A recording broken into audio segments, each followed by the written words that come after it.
Olá, pessoal, estamos aqui para mais um videocast. Mais uma vez, o mestre Gualberto aqui conosco. Gratidão, mestre, pela presença. Mestre, hoje eu vou ler um trecho do livro do Joel Goldsmith, chamado Vivendo a Vida Iluminada. Nesse trecho, mestre, o Joel faz o seguinte comentário: o Cristo não é algo que você vai alcançar. O Cristo é o ser que você é. É algo que você deve reconhecer agora. Mestre, como reconhecer essa presença divina em nós? Nós temos aqui, Gilson, uma pergunta que a gente tem que ver como é que a gente formula a pergunta. Porque, em geral, nossas perguntas elas são bastante tendenciosas, sem percebermos que a tendência dela é exatamente nos dar uma aproximação equivocada do assunto. Então, a gente pergunta na intenção de saber, mas a forma como nós perguntamos pode nos desorientar. Por exemplo, aqui nesse caso, você pergunta, como reconhecer? A verdade sobre você, ela não é reconhecível pela mente. O elemento em nós que reconhece é aquele elemento que conhece. Nós lidamos com as experiências a partir do reconhecimento que temos delas, porque já passamos por aquela dada coisa e quando nos deparamos de novo com a experiência, nós reconhecemos. Reconhecemos porque, na verdade, nós já conhecemos. Esse conhecimento é um conhecimento mental, é um conhecimento de memória, de lembrança. A realidade divina em você não é reconhecível, porque ela está fora da mente, fora do intelecto, fora do pensamento, fora da memória e, portanto, fora de toda a experiência. Isso é um assunto que a gente tem que se aproximar dele, primeiro compreendendo como se abalizam as experiências. As experiências se abalizam como um conhecimento que nós trazemos com base no passado. Quando passamos por uma experiência, nós registramos essas experiências, elas se tornam memórias. E quando nos deparamos de novo, estamos apenas reconhecendo aquilo que nós já conhecemos. Então, todo reconhecimento, Gilson, implica a presença já de um conhecimento prévio. É por isso que reconhecemos. Quando falamos da realidade divina, desta verdade do Cristo ou desta real consciência, isso é algo fora do intelecto, fora do pensamento. As pessoas usam a expressão Cristo ou ser de Cristo como se fosse algo que elas pudessem reconhecer. Não podemos reconhecer aquilo que está fora da mente. Assim, essa verdade divina, a gente usa nomes para ela, consciência, consciência do Cristo, Deus. Na verdade, não temos acesso a isso na palavra, no pensamento, na memória, no conhecido, que é memória, no conhecimento, que é experiência passada, e, naturalmente, é impossível o reconhecimento. Aqui é possível a constatação de algo fora do conhecido. Mas essa constatação não é um reconhecimento que a pessoa faz. É aquilo que está presente exatamente quando não há essa pessoa, essa mente com esse modelo de memória, pensamento, conhecimento, conhecido e possibilidade de reconhecer. A realidade divina, ela está presente, ela se mostra como ela é, quando o eu, o ego, não está. Então, quando a gente formula a pergunta, como podemos reconhecer?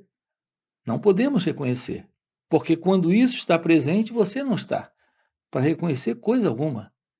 Quem estaria reconhecendo, senão uma entidade separada da experiência? Essa entidade separada da experiência ainda é um observador, e essa experiência não é a verdade. Se pode ser reconhecida, não é real. E se tem um elemento que pode reconhecê-la, esse elemento também está dentro desse padrão de separação, de dualidade, e, portanto, faz parte ainda da ilusão. A verdade sobre Deus, consciência, Cristo, é a verdade que está presente quando você não está. Esse é o ponto. Não é possível ter esta realidade presente e o sentido do ego, do eu, do experimentador, do observador, tendo ciência disso, reconhecendo isso. Repare que essa é a forma como, em geral, o pensamento funciona na cabeça das pessoas. Elas ficam esperando ou aguardando ter uma experiência de Deus, uma experiência com Deus. E quando passam por experiências, elas atribuem essas experiências como experiências que estão vindo de Deus. Repare, se elas estão reconhecendo a experiência, é só uma experiência de memória. É só algo que ainda está dentro do campo do conhecido, do campo da mente, do campo do pensamento. Ainda não é real. Aliás, nenhuma experiência, como experiência, é real. A verdade não é uma experiência. A verdade é o fim do experimentador e, naturalmente, de toda e qualquer forma de experiência. É o fim desse elemento que reconhece que é o experimentador e o fim daquilo que pode ser reconhecido. É o início ou o aparecimento de algo completamente novo, fora do eu, fora da mente, fora do pensamento. Tudo bem? Ô mestre, a gente tem uma pergunta da Simone Castro. Ela fez o seguinte comentário e a pergunta: eu sinto pequenos vislumbres deste estado. Depois ele some e eu me esqueço da verdade. Como permanecer nele? Pronto, aqui está aqui um exemplo. Eu sinto pequenos vislumbres desse estado. Depois eles desaparecem. Então, repare, o que você está tendo são experiências. Experiências que deixam um registro, deixam uma memória. E depois você se lembra dessa experiência. São experiências muito agradáveis, que você quer ver até essas experiências voltando de novo, de novo, de novo. Agora, acreditar que essas experiências seja a realidade desse natural estado fora do eu, fora do ego, isso não é real. Nós podemos ter, Gilson, experiências, podemos ter vislumbres de alguma coisa, mas isso, quando desaparece, fica só a memória. A memória não é a realidade. A memória não é a coisa. E quando existe depois essa exigência de que essa coisa volte e permaneça, de onde está vindo essa exigência? Naturalmente, do experimentador, daquele que registrou a memória, que é o eu, que é esse mim, que ainda é essa identidade egóica, que é a identidade que se separa. Então, exigir ou querer que aquilo que foi vivenciado volte só é possível quando o elemento que registrou a experiência, que é o pensador, o experimentador, está presente. A realidade divina não é para o eu, não é para o pensador, não é para o experimentador. Não podemos esperar que aquilo que é real tenha continuidade dentro desse modelo, tenha esta permanência dentro desse modelo. A realidade, ela não está no tempo. Repare como é interessante isso. Ela não tem permanência. A realidade, quando ela assume o espaço dela, o tempo termina, a ilusão termina, o pensador termina, o experimentador termina. Então, essa exigência nossa de ver uma experiência, por mais agradável que ela tenha sido, que ela mantenha a continuidade, é uma exigência ainda do eu, ainda desse senso pessoal que é a mente. O trabalho consiste em tomarmos ciência desse pensador, desse experimentador, desse eu. A ciência disso traz o descarte desse elemento. E aquilo que é real assume o espaço dela. Quando assume, a ilusão do tempo termina. Isso é o estado natural, onde aquilo que é a verdade está presente. Mas não existe mais esse movimento de aparecer e desaparecer. Não existe mais esse movimento de vislumbres, de momentos em que ele está presente e ou ausente. Então, é importante que a gente compreenda isso. Eu compreendo a sua pergunta, mas como resposta para a sua pergunta, um trabalho se faz necessário. Mas esse trabalho, ele deve ser feito com esta visão muito clara de que não se trata de um estado que se torna permanente, como um estado que alguém experimentou. É algo completamente novo, esse natural estado, quando ele assume o espaço dele, que é esse espaço real, onde existe o fim para essa continuidade desse eu, dessa mente. E, portanto, desse movimento de tempo, onde estamos em determinado estado e no momento seguinte não estamos mais. Aqui o trabalho consiste em tomarmos ciência desse movimento do eu, nesse instante.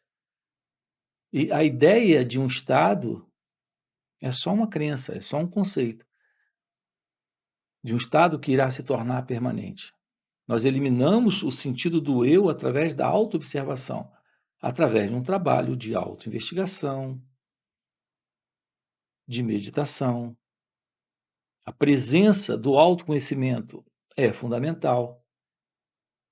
Até que chega um instante, um momento em que esse corpo-mente passa por uma mudança e esse natural estado assume o espaço dele. Mas repare, esse natural estado não é uma experiência. Não são vislumbres, não são essas breves percepções que aparecem e a mente captura e transforma isso numa lembrança e depois quer mais dessa mesma coisa, ok? Ô, mestre, em relação a essa questão, né, de querer capturar a experiência para depois se recordar dela, para poder comentar ela, desejar ela novamente. Eu queria comentar, né, como em satsang, que são esses encontros que o mestre proporciona para nos ajudar nessa autoinvestigação, só que tem esse compartilhar de presença, de silêncio, e principalmente nos retiros, que são retiros de 7 ou 10 dias, é engraçado como depois de 7 ou 10 dias nesse contato direto com o mestre, não se tem lembrança de experiência que viveu ou de algo que aconteceu. parece que realmente sai do tempo, do conhecido, e chega no final do encontro, do satsang, do retiro, e nem se sabe bem o que que aconteceu, não se tem como fazer um resumo do encontro, por exemplo. O mestre pode falar um pouco sobre isso? É muito básico isso, Gilson. Quando há uma atenção completa, plena, íntegra, total, dentro de uma dada experiência, o elemento que fica para registrar isso desaparece. Todas as vezes que você tiver uma experiência, esses vislumbres são experiências, que você consegue registrar, isso ainda não é um contato com esta real consciência, com esta verdade fora da mente. É só uma experiência mesmo. Ela pode ser uma experiência rica, profunda, maravilhosa, mas é algo que acontece e que deixa um registro. Deixa um registro porque, na verdade, aquele que registra, que é o eu, o pensador, o experimentador, ainda está envolvido na experiência. É uma experiência. O contato em satsang, o interessante nesses contatos, a palavra satsang significa o encontro com o ser, com a verdade, é que nesses contatos algo novo surge. Esse algo novo é o fim desta consciência do eu, desse pensador, desse experimentador. Ele não entra quando isso está presente, quando esta realidade está presente. É por isso que não fica registro. Quando é real, um contato com aquilo que está fora da mente, não fica nenhum registro. As pessoas, quando relatam que tiveram experiências, e elas costumam dizer: quando minha Kundalini despertou, aconteceu isso, isso, isso, isso. Ou eu estava meditando, e aí, de repente, aconteceu isso, isso, isso, isso. Todo esse tipo de relato ocorre em razão da presença de uma experiência. Sim, é uma experiência maravilhosa, extraordinária, diferente da mente comum do dia a dia, mas ainda é uma experiência para um experimentador. Isso ainda está dentro do campo do conhecido, porque pode ser registrado. Em satsang acontece outra coisa. Acontece um momento de quietude e silêncio, onde o sentido do eu, que é o experimentador, desaparece. Então não fica o registro, porque não é uma experiência. Compreende? Não é uma experiência. O que você vivencia em satsang, nesses encontros, são momentos onde o sentido do eu desaparece. Se ele desaparece, não fica registro. Se alguém pergunta como foi, você não tem o que dizer, porque está fora do conhecido, fora do experimentador, fora de toda descrição de qualquer experiência. O que as pessoas têm, Gilson, em geral, de forma muito comum, são vislumbres. Esses vislumbres são contatos ainda a nível de experiência. Elas guardam o registro e depois falam sobre isso, e elas gostariam de ter mais disso. Mas não é real, porque ainda está dentro do conhecido. É real como uma experiência, mas não é real no sentido que nós estamos colocando aqui, que estamos dando aqui para essa palavra. Estamos falando de algo que está fora da mente, que está fora do conhecido, que é o estado de ser livre do eu, livre da mente. livre do modelo de registro, que é só o que o pensamento, nesse formato de pensador, faz, é registrar, registrar. E depois pedir mais disso. Uma vez que você tenha um contato direto com a realidade, esse você, esse mim, esse eu, desaparece.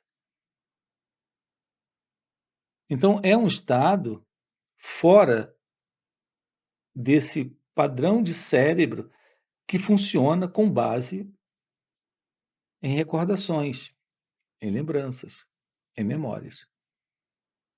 Todo pensamento em nós, Gilson, são registros do passado.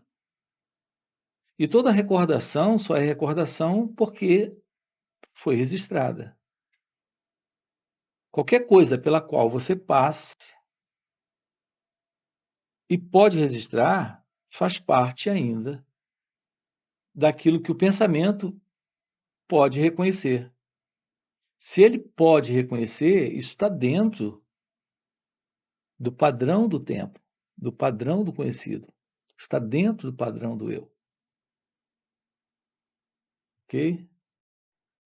Ô, mestre, a gente tem uma outra pergunta aqui, da Maria do Socorro. Ela fez várias perguntas no mesmo comentário. Eu vou ler elas e aí o mestre vai respondendo. Ela faz o comentário assim, ó: "Caramba, então o ansioso está presente na ansiedade? O medroso está presente no medo? O raivoso está presente na raiva?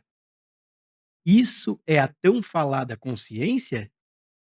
Ter consciência que está presente em tudo?" Não, ela compreendeu completamente errado isso aí. Não é isso. Ô Gilson, tem uma confusão aí na colocação dela. Não é o ansioso estar presente na ansiedade, o medroso estar presente no medo. Não se trata de estar presente. O medo é o medroso. A ansiedade é o ansioso. Não se trata de estar presente. Não tem tal coisa de estar presente. É a presença do ansioso na ansiedade, sendo ambos uma só realidade. Então, colocando de uma forma bem direta, só há ansiedade em razão do ansioso, só há ansioso em razão da ansiedade. Não é que um está presente na outra coisa. Só há um fenômeno presente. E esse fenômeno está presente porque a ilusão da separação, da dualidade está presente. Quando o medo está presente, o elemento no medo é o próprio medroso. Mas o medroso é o medo.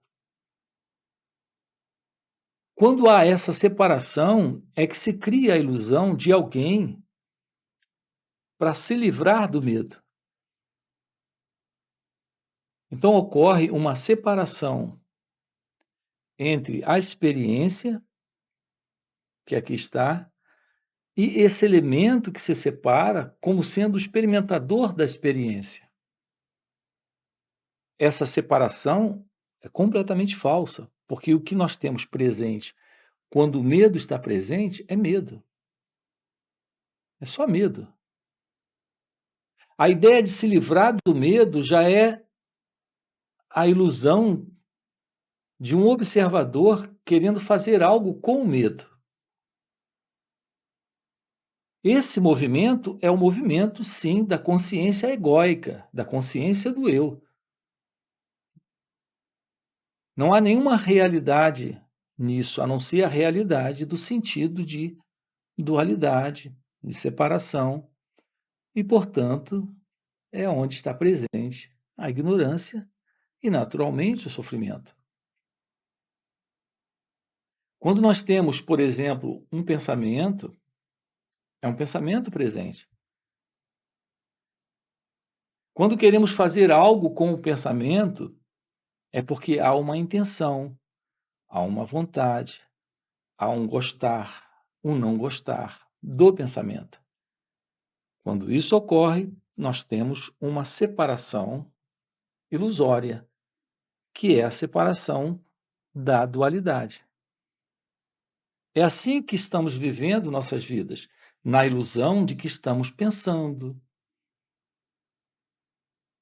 na ilusão de que estamos sentindo, na ilusão de que temos medo, temos raiva, temos tristeza, temos pensamentos. Na verdade, a única coisa presente é a raiva, é a tristeza, é o pensamento. E, naturalmente, essa ilusão de que tem alguém que possa fazer alguma coisa para se livrar disso, quando é desagradável, ou se apropriar disso, se identificar com isso, quando é agradável. O resultado é a condição desta consciência egóica, que é a consciência do eu. Esta consciência egóica, que é a consciência da pessoa, é a ilusão. Apenas quando isso termina é que temos algo fora do conhecido que está presente, que não faz parte desse modelo de consciência, que não faz parte dessa condição de dualidade, de separação.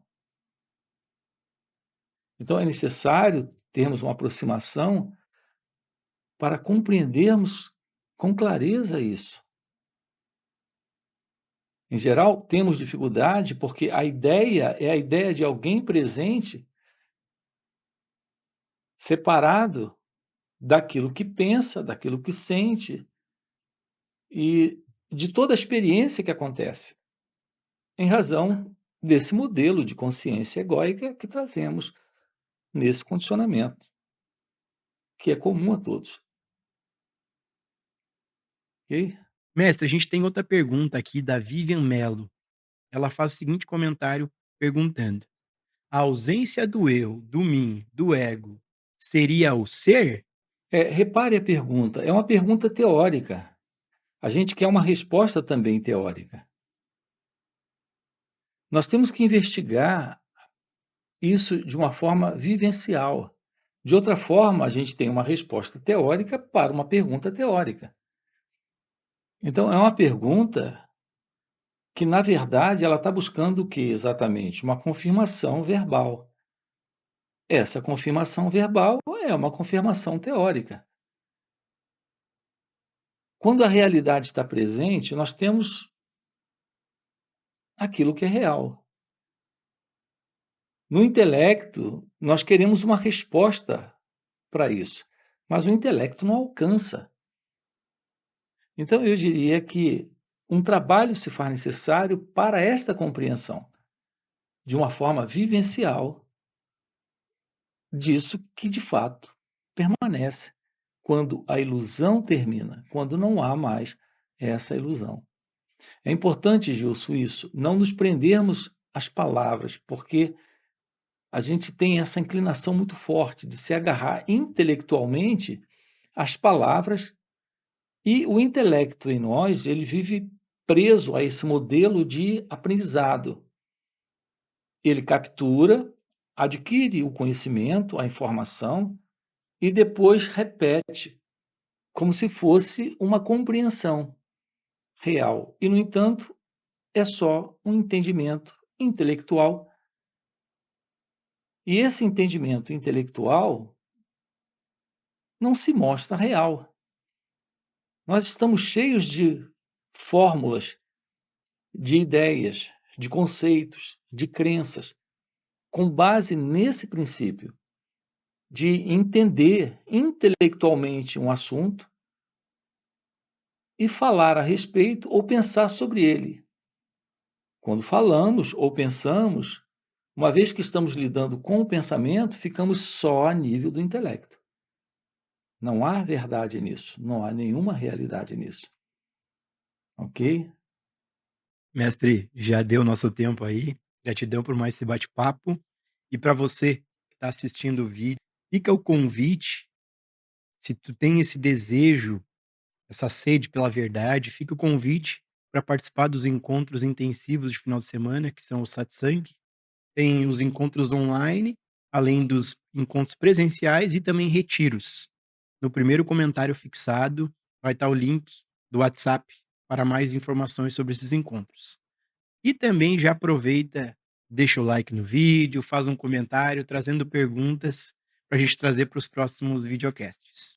Mestre, gratidão. Eu quero lhe convidar a uma vida livre em amor, liberdade, felicidade, a essa união consciente com Deus, na linguagem de Joel Goldsmith, a uma vida livre desse sentido de separação, desse sentido de dualidade.